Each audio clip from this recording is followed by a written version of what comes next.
Mes salutations à tous ceux qui regarderont cette vidéo. Mon nom est Abaté Akwa Yannick.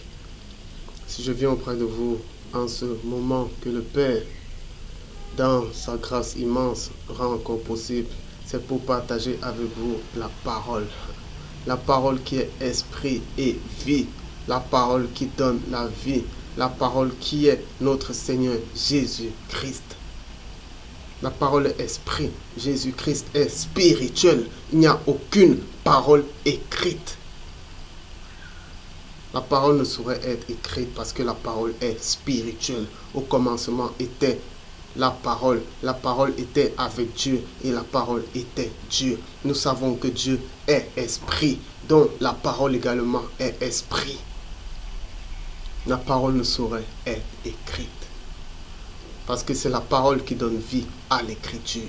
C'est donc cette parole que nous venons partager. Cette parole qui s'est faite chair et qui a habité parmi nous et qui a reçu le nom de Jésus-Christ. Ce nom devant lequel tout genou fléchit, autant dans les cieux que sur la terre.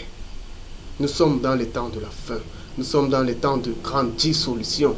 Nous sommes dans les temps où les hommes se morfondent, où les hommes sont tristes. C'est-à-dire, le monde les écrase. Ils sont tristes. Ils ont tout genre de problèmes, tout genre de soucis, tout genre d'inquiétudes. Ils vont chercher des solutions dans la science. Ils vont chercher des solutions dans le monde. Mais ils ne trouveront aucune solution. Parce que la solution est dans la lumière. La solution est dans la parole par laquelle ils ont été créés. La solution est en Jésus-Christ. C'est donc cette parole que nous venons partager. Mais avant de commencer, nous allons nous recommander au Père. Au Père qui a créé cette parole. Au Père qui est au-dessus de sa parole. Au Père de notre Seigneur Jésus-Christ. Abba Père, en ce moment que tu rends encore possible dans ta grâce immense, mon Dieu, nous tenons à nous humilier devant toi. Père très saint, que la gloire te revienne à toi et à toi seul. Éloigne-nous des amens des hommes. Éloigne-nous des oui des hommes. Éloigne-nous des j'aime ce que tu fais des hommes. Mais garde-nous dans ton humilité. Que nous fassions ta volonté et seulement ta volonté. Mon Dieu, écrase-nous. Tu nous as fait des grâces, mais c'est pour te servir. Ce n'est pas pour que nous nous enorgueillissons. C'est pour que nous restions humbles et que la gloire te revienne. Comme les instruments inutiles que nous sommes. Père très saint, que la gloire te revienne à toi seul, au nom de Jésus-Christ. Toi seul mérites l'adoration, pas un homme. C'est pourquoi garde-nous fidèles à toi. Peu importe les tentations du monde, peu importe les tentations du malin, peu importe les tentations de notre propre chair, que nous soyons écrasés par ta pierre angulaire, que nous soyons écrasés par l'obéissance à ta parole, à l'obéissance à Jésus-Christ. Et que toi seul sois élevé et adoré, car tu es le Très-Haut et tu es le Tout-Puissant à perpétuité. Nous t'avons élevé cette prière au nom de ta parole, au nom du Seigneur Jésus-Christ de Nazareth. Amen. Aujourd'hui donc, nous allons partager sur un nouveau thème, à savoir le véritable culte selon Dieu. De nos jours, tout a été dissous. Nous vivons dans la dissolution totale. Nous allons dire que c'est de nos jours, mais cela a commencé bien avant nous. Parce que ce que nous faisons aujourd'hui, nous l'avons hérité de nos pères. Et eux-mêmes, ils ont hérité cela de leurs pères. Parce qu'ils n'ont fait que perpétuer la religion. Faites la différence entre le religieux et le spirituel. C'est loin d'être la même chose. Même si le religieux a tendance à se vêtir du spirituel, ce sont des émotions et des sensations. Nous allons commencer en disant que la Bible que nous avons aujourd'hui, ce sont des lettres saintes. La Bible édifie lorsque l'Esprit vous révèle la profondeur de la Bible. Mais sans l'Esprit, la Bible, la lettre est morte. Qu'est-ce qui se fait? Lorsque vous lisez la Bible avec l'Esprit, de la Genèse à l'Apocalypse, vous allez vous rendre compte d'une chose, c'est que toute la Bible parle de la même chose. Et toute la Bible ne fait que réaliser quelque chose. Vous prenez le début, la Genèse, vous prenez la création de l'homme. Vous prenez la création de l'homme, l'homme entre dans le péché, l'homme devient charnel. Maintenant, vous entrez dans les prophètes. Dieu dit par le prophète Joël que dans les derniers temps, je répandrai de mon esprit sur ceux qui m'obéissent. On entre, on va, on quitte les prophètes. On entre dans le Nouveau Testament. On entre dans le ministère de Christ. Christ vient faire une seule chose. Il vient accomplir cette promesse. Parce que tant qu'il était sur terre, l'Esprit ne pouvait pas descendre. Il vient accomplir cette promesse de Dieu. Voilà la mission de Christ. Faire quitter les hommes du charnel, du péché dans lequel ils étaient entrés par la transgression, pour les ramener dans le spirituel dans lequel ils ont été créés par l'Esprit. Il fallait qu'ils meurent pour que quand ils remontent dans la gloire, ils reçoivent l'Esprit du Père et le donnent à ceux qui étaient prédestinés à le recevoir. Il venait accomplir la promesse du Père. Faire quitter les hommes du péché pour le spirituel. Rendre les gens d'âme vivante à esprit vivifiant. C'est ce qu'il est venu faire. Et lorsqu'il remonte, lorsque l'Esprit descend sur les apôtres, tous les actes des apôtres ne font que matérialiser le travail du Saint-Esprit. Il n'y a rien d'autre. Sachez donc une seule chose, c'est que la Bible se limite à l'Esprit. Toute la Bible, c'est l'Esprit. Et c'est pourquoi Christ, la parole, dit dans la lettre que tout péché vous sera pardonné, sauf le blasphème contre le Saint-Esprit. Parce que le Saint-Esprit est tout. L'Esprit ne connaît pas la religion. L'Esprit ne connaît pas la lettre. L'Esprit a sa justice personnelle. Et c'est pourquoi Christ disait, aucun iota ne va disparaître de la loi. Mais maintenant, je vous demande, allez dans la perfection de la loi. Et ça se fait par l'Esprit. Ça veut dire que votre justice surpasse celle des gens de la lettre. Ça veut dire l'Esprit va te commenter la Bible. Il y a des choses qui ne sont pas dans la Bible, mais que tu vas faire selon l'Esprit. Et ceux qui vont te voir faire vont attester que tu fais bien. Parce que l'Esprit parfait la loi. Et l'Esprit corrige la loi. L'Esprit met l'amour dans la loi.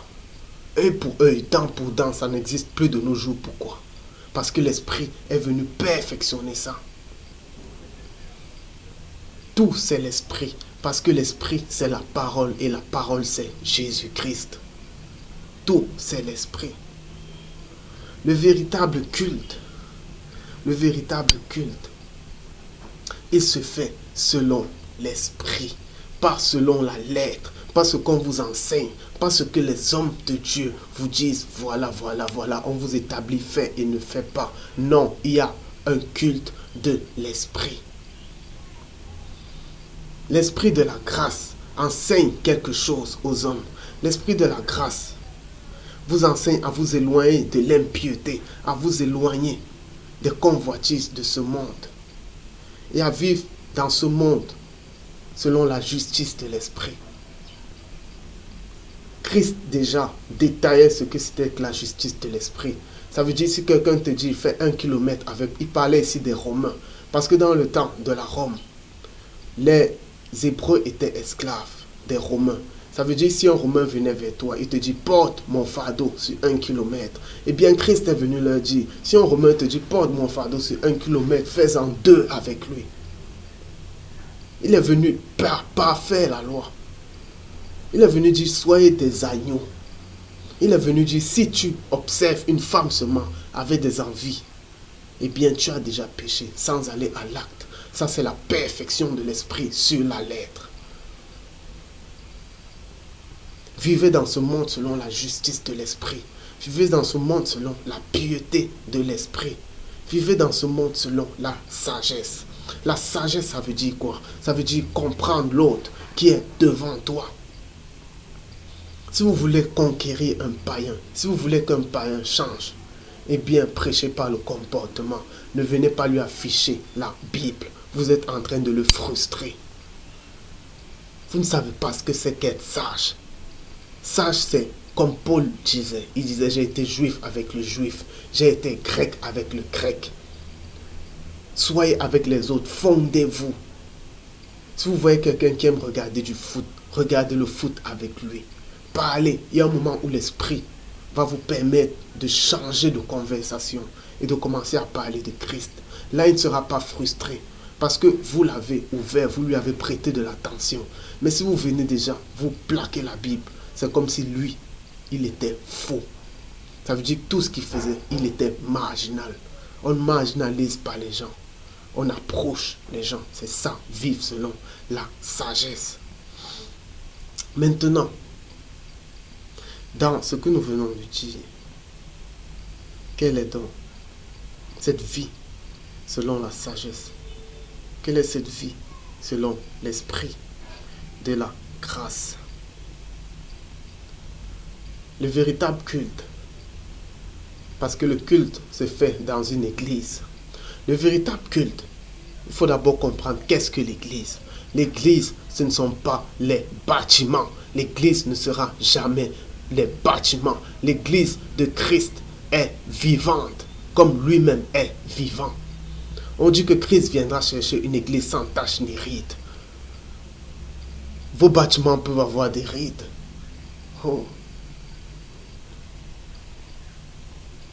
Une église sans tache ni ride. L'église de Christ, elle est spirituelle. Elle ne vieillit pas. Vos bâtiments vieillissent. Vos bâtiments sont même détruits. L'église de Christ ne peut pas être détruite. C'est pourquoi il disait dans la lettre, la parole dit dans la lettre, détruisez ce temple, en 3 jours je le rebâtirai. Les gens n'ont pas compris qu'il parlait de son propre corps. Vous êtes la maison de Dieu. Vous êtes le temple du Saint-Esprit et vous êtes l'église véritable, vous les hommes. C'est l'homme, l'église, et l'Esprit Saint habite dans l'église qui est l'homme. Entretenez votre corps, parce que votre corps, c'est l'église. Je préfère que vous dépensiez sur votre corps que de dépenser sur l'électricité, l'eau, l'entretien de bâtiments. Entretenez votre corps, parce que c'est votre corps qui rend témoignage à Dieu. Le païen, lorsqu'il vous voit, vous êtes en bonne santé, vous êtes rayonnant, vous suscitez quelque chose en lui. Il a envie d'être comme vous. Ce n'est pas en voyant vos belles bâtisses dans lesquelles il y a des gens pauvres. Quand il arrive, il est fustigé parce qu'il y a une acception de personnes. D'un côté, il y a des riches, de l'autre, des pauvres. C'est vous, le corps du Christ. C'est vous qui glorifiez Christ. Vous êtes l'église. Mangez sain. Faites du sport. Entretenez votre corps. Ayez des paroles de grâce. Sanctifiez votre corps. On sanctifie son corps en parlant de la parole. On sanctifie son corps quand il n'y a pas de propos impudiques, des gros mots dans notre bouche. On sanctifie son corps lorsqu'on ne passe pas le temps à idolâtrer par cette bouche les stars d'Hollywood, les stars de la musique, les stars du sport. Voilà comment on sanctifie son corps. Offrez des membres purs à Dieu, ce qui est un culte qui lui est agréable. Vos membres, vos mains doivent être sanctifiées. Ce que vous écrivez, ce que vous faites avec vos mains doivent glorifier Dieu. Votre bouche doit glorifier Dieu. Ce que vous regardez doit glorifier Dieu. Ce que vous pensez. Il est vrai qu'il y a des mauvaises pensées. Lorsque vous les résistez, vous glorifiez Dieu.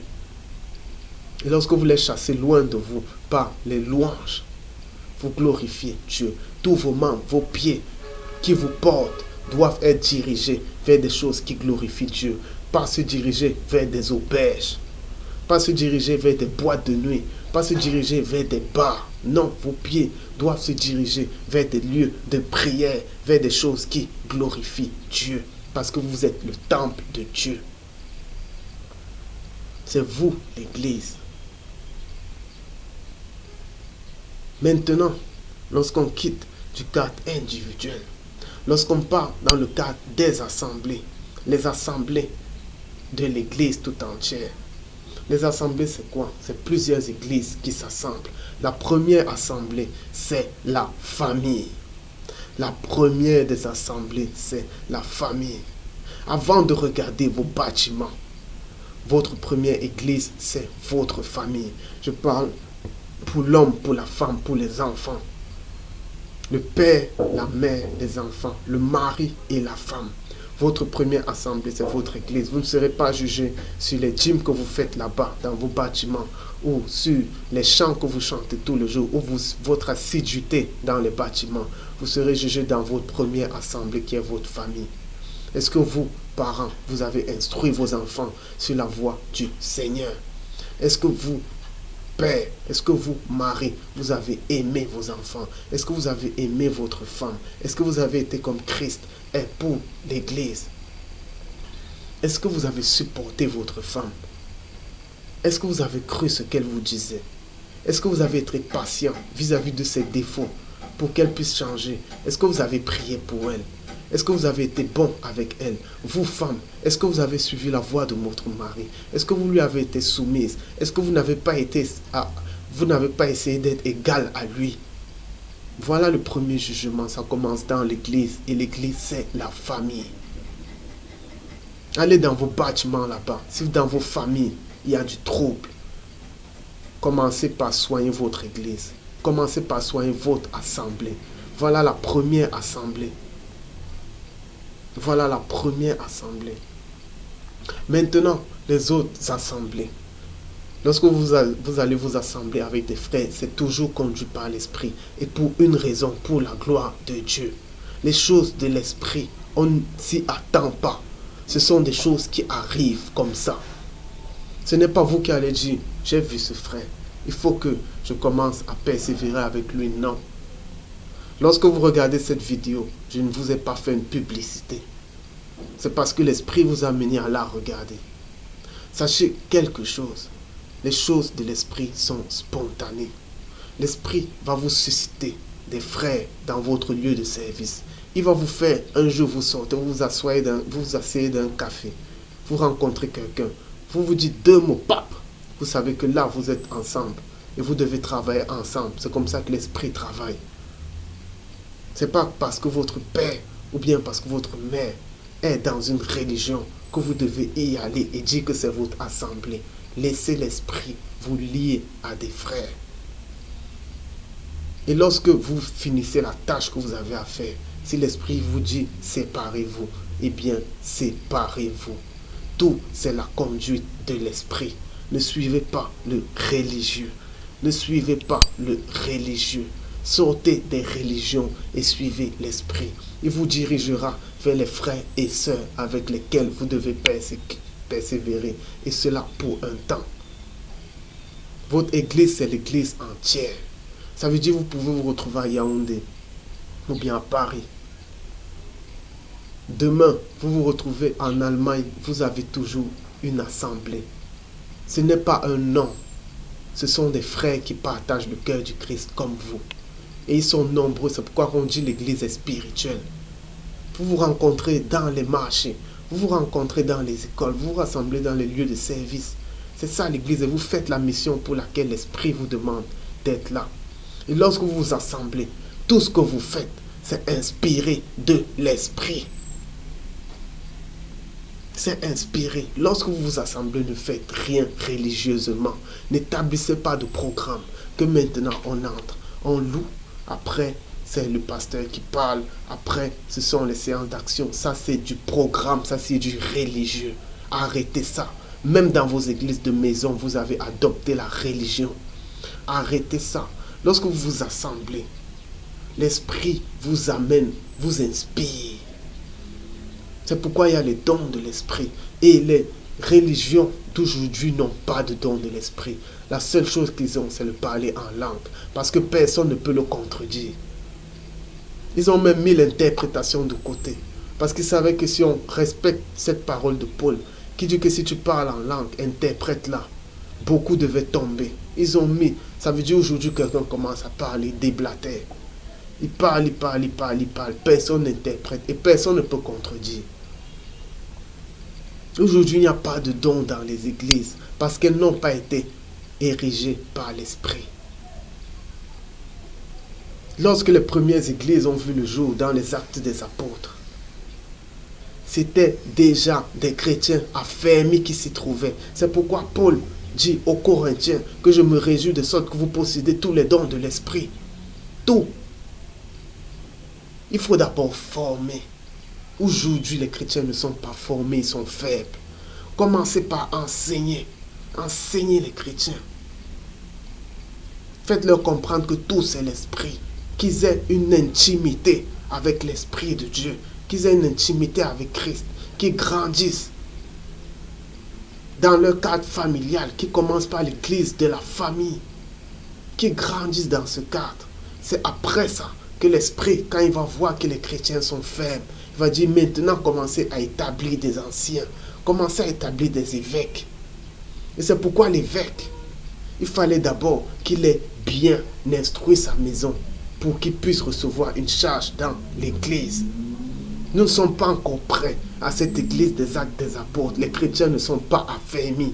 Il n'y a pas de don de l'Esprit. Les gens sont religieux. Faites d'abord sortir les gens de la religion. Faites d'abord sortir les gens de la religion. Donnez-leur l'Esprit. Et l'Esprit se donne au travers de la parole. L'Esprit se donne au travers du renoncement de ce monde et de l'invocation de Christ. Donnez-leur d'abord ça, avant de leur parler des églises, de ces assemblées grandes-là. Donnez-leur d'abord le fondement. Donnez-leur l'Esprit. Donnez-leur l'Esprit. S'ils ont déjà l'Esprit, eh bien, quand on commence à manifester les dons, l'Esprit va assembler l'Église tout entière pour que les dons se manifestent puissamment au sein de l'Église. Aujourd'hui, il n'y a pas de dons parce que l'Esprit n'est pas là. Aujourd'hui, c'est le religieux. Aujourd'hui, dès que quelqu'un lit la Bible, il se croit connaisseur. Il appelle beaucoup de personnes, il fait de la pub et il forme son Église. Une Église immature. Immature. Tout le monde a son rôle à jouer dans l'Église de Christ. Tout le monde où nous sommes actuellement, commençons par la simplicité. La simplicité, c'est la famille. Ça veut dire, faites vos églises en famille. Commencez par instruire vos enfants dans la voie du Seigneur, votre femme dans la voie du Seigneur. Que la femme soit soumise à son mari, que le mari aime sa femme. Commencez à connaître Dieu dans le cadre de votre famille. Lorsque vous serez mature, eh bien, Dieu enverra de nouvelles personnes vers vous pour qu'ils soient formés. Et c'est comme ça que l'Église grandit. Si vous-même, vous n'êtes pas encore mature, qu'est-ce que vous allez donner aux autres? Vous allez donner de l'immaturité et il n'y aura aucun don de l'Esprit. Aucun don de l'Esprit. L'apôtre Paul avait compris ça. Il marchait pour trouver des lieux de prière. Lorsqu'il rencontre Lydie, l'Esprit fait en sorte que le cœur de Lydie soit disposé. Et Lydie l'amène dans sa maison. Il ne savait pas qu'il allait aller là-bas. Parce qu'il n'y avait pas d'endroit étiqueté. Il ne savait pas. Il marchait. L'Esprit l'a fait rencontrer quelqu'un. Et ils sont allés dans sa maison pour l'enseignement. C'est comme ça que ça se fait. Les choses de l'Esprit sont spontanées. Elles ne sont pas prévisibles. L'Esprit est comme le vent. On ne sait pas d'où il vient. On ne sait pas où il va. Arrêtons donc. Arrêtons avec ces églises religieuses. Arrêtons la religion. Le temps est au retour à l'Esprit. Arrêtons la religion. Le temps est au retour à l'Esprit. Arrêtons les églises réglementées. Arrêtons les choses programmées. Arrêtons les choses programmées. Arrêtons les choses programmées, arrêtons le réglementaire et allons vers l'esprit. De nos jours, il y a quelque chose qui se fait.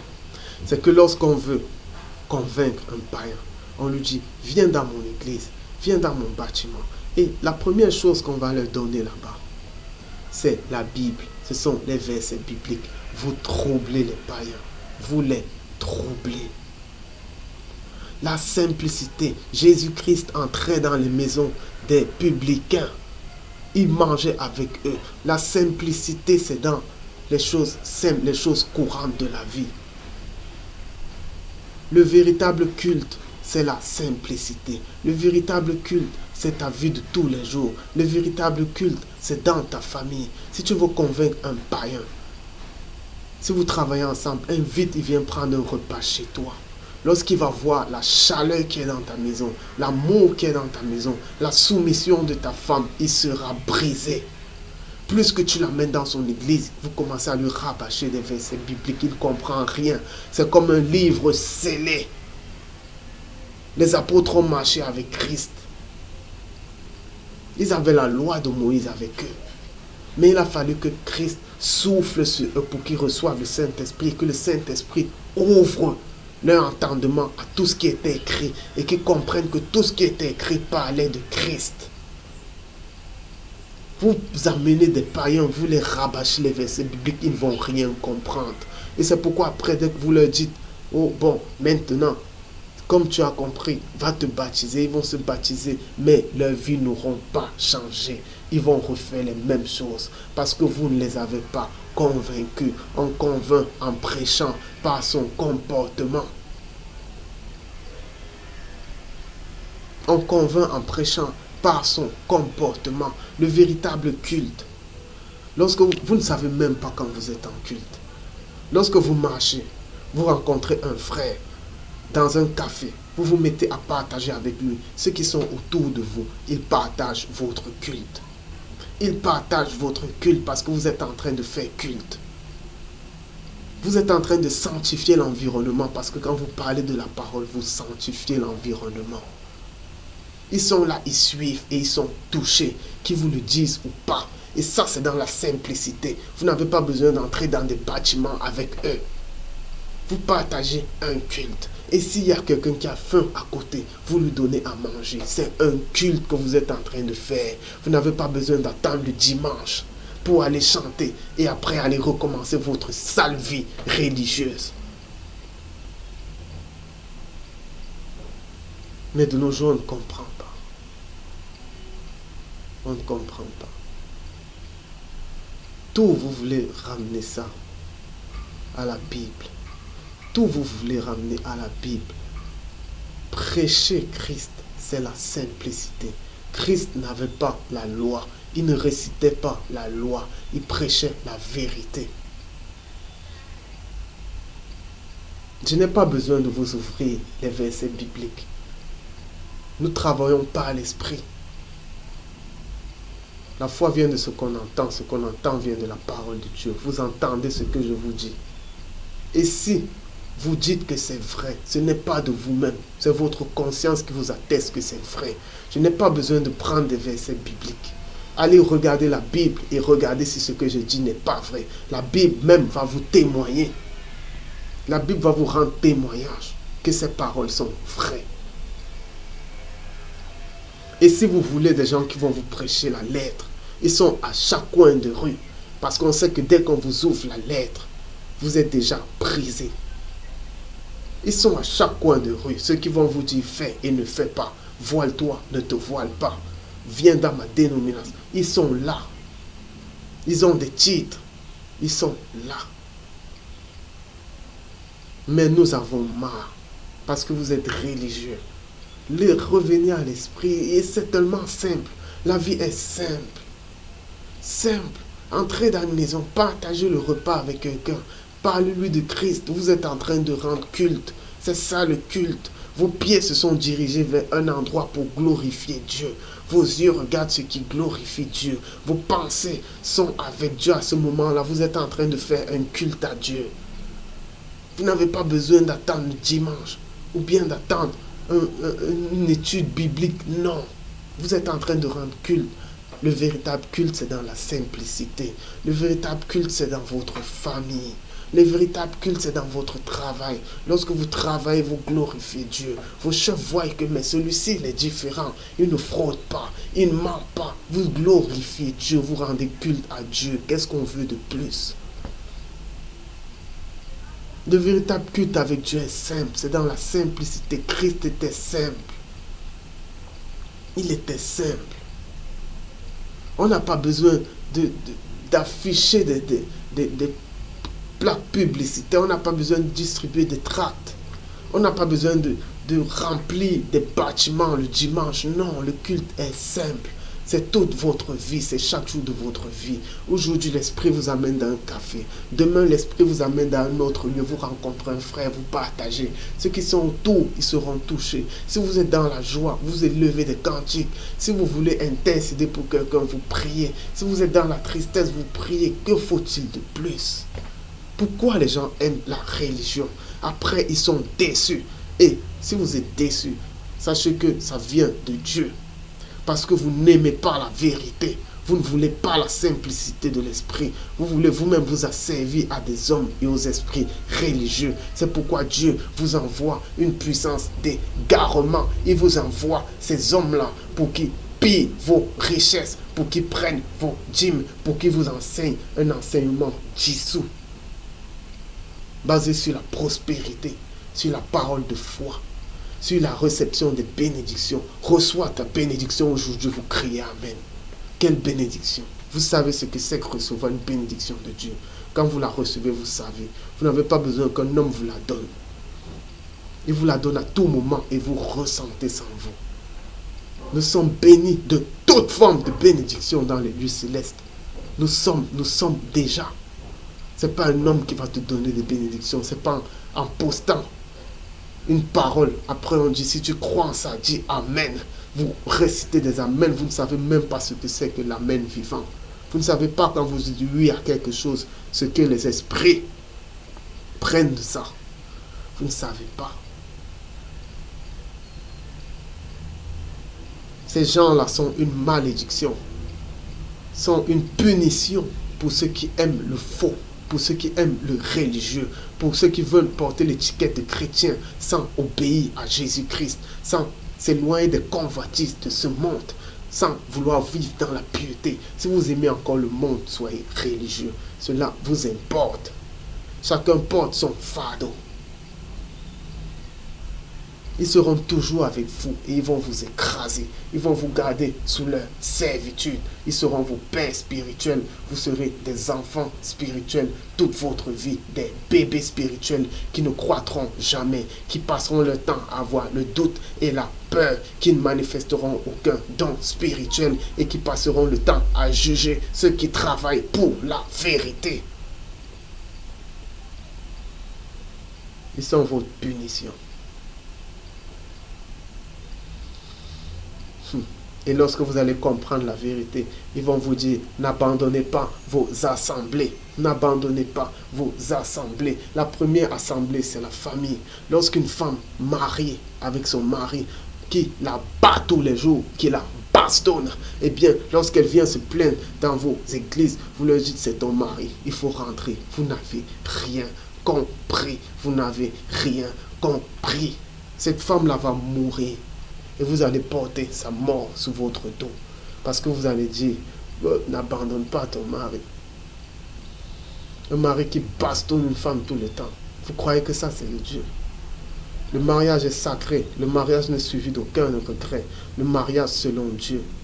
Un mari qui le fait, je vous dis, laissez cette femme le quitter. Laissez cette femme le quitter. Le quitter, ça ne veut pas dire qu'elle va aller se remarier. Le quitter, ça ne veut pas dire qu'elle va aller forniquer dehors. Le quitter, ça ne veut pas dire qu'elle sera adultérine. Mais laissez cette femme s'éloigner de lui. Laissez cette femme s'éloigner. N'abandonnez pas vos assemblées.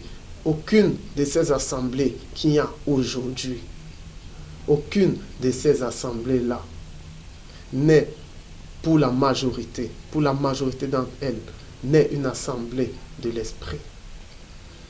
Lorsque l'esprit vous assemble, vous êtes liés spirituellement.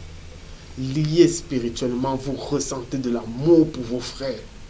Lorsque c'est l'esprit qui vous assemble. N'abandonnez pas vos assemblées. Vous avez vos assemblées. Vous avez des assemblées dans votre lieu de travail. Vous avez des assemblées dans vos maisons. Vous avez des assemblées dans les rues.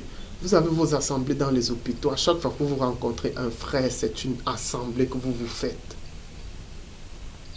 C'est une assemblée.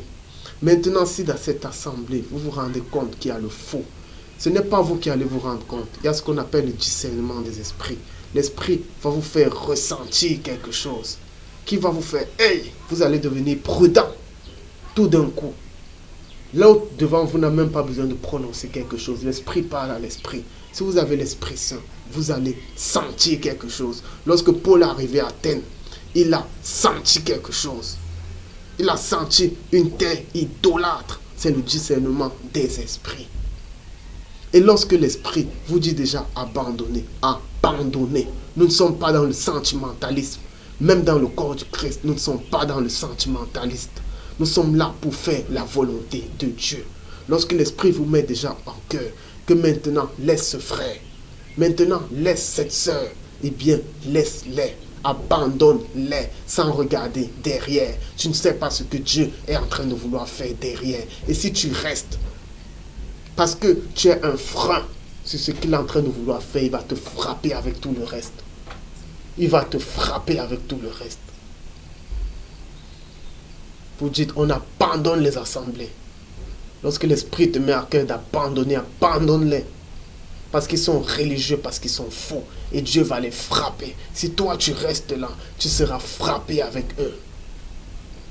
Parce que tu n'as pas suivi la voie du maître. Tu n'as pas suivi la voie de l'esprit. Tu as voulu suivre la voie de ton cœur. La voie du religieux, la voie des sentiments, la voie des passions. Qui sont enseignées là-bas. Où les gens dansent à longueur de journée, ils pleurent à longueur de journée. Parce qu'il y a de la belle musique sonore. Le véritable culte, c'est dans la simplicité. Le véritable culte, c'est chaque jour de nos vies. La vie chrétienne, la vie en Christ. C'est un mode de vie. Ce n'est pas une religion. J'en ai fini avec cet enseignement. J'espère qu'il a pu édifier plus d'un. Abba Père, je te rends grâce pour cet enseignement que tu as rendu possible. Que ce soit ton esprit et ton esprit seulement qui le dirige, que ce soit ton esprit qui dispose les cœurs pour pouvoir recevoir l'esprit, ta parole qui est derrière cet enseignement et qu'elle puisse produire des fruits de ton Esprit Saint, des fruits d'amour, des fruits de patience, des fruits de bienveillance, des fruits d'amour fraternel, des fruits de charité. Mon Dieu, daigne nous garder dans l'union des cœurs. Éloigne de nous les disputes et les querelles. Éloigne de nous les esprits religieux, mais accorde-nous des conduits uniquement par ton bon esprit, au nom de ta parole, au nom du Seigneur Jésus-Christ de Nazareth. Amen. Shalom.